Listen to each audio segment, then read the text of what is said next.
লাখ নিযুক্তি দিয়াৰ যি প্ৰতিশ্ৰুতি নিৰ্বাচনৰ সময়ত ৰাখিছিল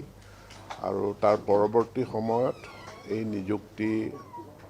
খৰতকীয়াভাৱে দিয়াৰ কাৰণে এটা অভিযানৰ দৰে অহৰ্নিশে কাম কৰি আহিছে আৰু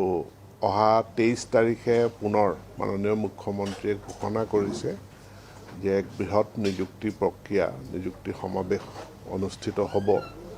য'ত 10,000ৰ অধিক বিভিন্ন বিভাগে নিযুক্তি প্ৰদান কৰিব। ইয়াৰ ভিতৰত শিক্ষা বিভাগৰ অধীনত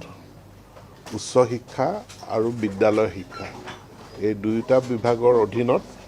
আমি 4,717 গৰাকী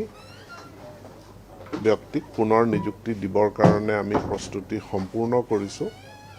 আৰু এই প্ৰস্তুতিৰ মাজত বিশেষভাৱে জনাবলগীয়া কথা এইটোৱেই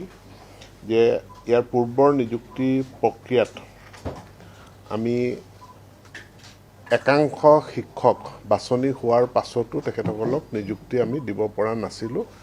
ছেকেণ্ডেৰী এডুকেশ্যনত মাধ্যমিক শিক্ষাত। ইয়াৰ বিশেষ কাৰণটো আছিল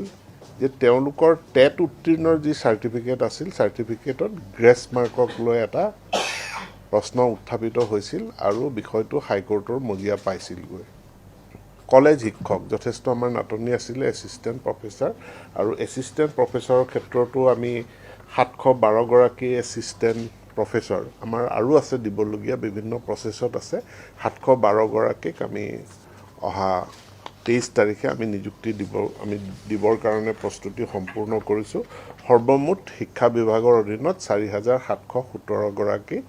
ব্যক্তিক ইয়াৰে অধিকাংশ শিক্ষক তেওঁলোকক আমি 23 তাৰিখে আনুষ্ঠানিকভাৱে নিযুক্তি পত্ৰ প্ৰদান কৰিম। মই যদি ইয়াৰ যদি ব্ৰেকআপটো কৰি দিওঁ তেতিয়াহ'লে এনেকুৱা আমাৰ SCRTৰ অধীনত হ'ব 35 নিযুক্তি, এলিমেণ্টাৰী এডুকেশ্যনৰ অধীনত হ'ব আমাৰ 1,857 গৰাকী, ছেকেণ্ডেৰী এডুকেশ্যনৰ অধীনত হ'ব 1,470 গৰাকী আৰু কিছু সংখ্যক কম্পেশ্যনেট এপইণ্টমেণ্ট আছে 359। এই সকলো মিলি বিদ্যালয় শিক্ষা বিভাগৰ অধীনত 3,811, বিদ্যালয় শিক্ষাৰ অধীনত হ'ব 3,811 গৰাকীৰ নিযুক্তি, উচ্চ শিক্ষাৰ অধীনত হ'ব 803 গৰাকীৰ নিযুক্তি আৰু টেকনিকেল এডুকেশ্যনৰ অধীনত